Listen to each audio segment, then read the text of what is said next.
Welcome to Pushpa cooks. ఈరోజు నేను దోశల్లోకి ఒక చట్నీ చూపిస్తున్నాను. వాటికి కావాల్సినవి 2 టమోటాలు, ఒక పెద్ద సైజు ఉల్లిపాయ, కొంచెం కొత్తిమీర. నా వీడియోస్ అన్నీ స్కిప్ చేయకుండా లాస్ట్ వరకు చూడండి, సబ్స్క్రైబ్ చేసుకోండి.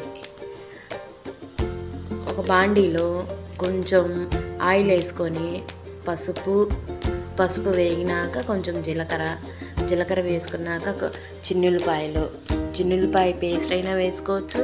నేను అట్లానే వేసుకున్నాను. మనం చీలికలుగా తరిగి పెట్టుకున్నవి ఉల్లిపాయలు, అవి కొంచెం నూనెలో వేగినాక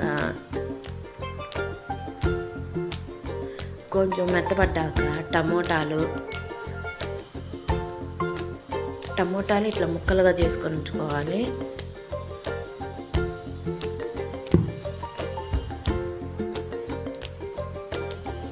ఉప్పు,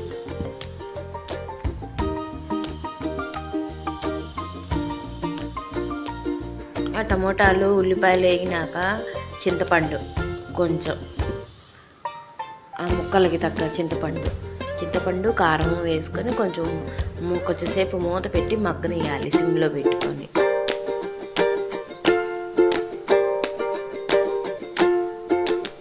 మరీ బాగా ఎక్కువగా వేగలేకుండా కొంచెం లైట్గా మెత్తబడితే చాలు, అప్పుడు టేస్ట్ బాగుంటుంది.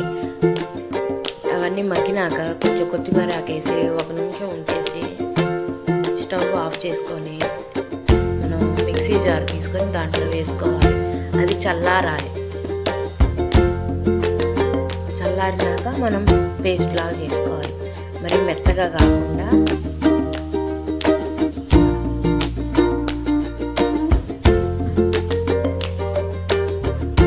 ఇట్లా కచ్చాపచ్చాగా చేసుకోవాలి.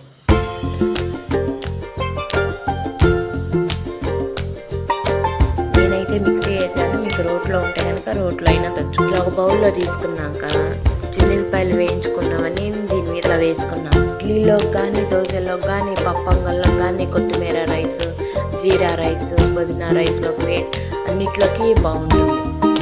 మళ్ళీ మరో రుచికరమైన వంటతో కలుద్దాం. బాయ్.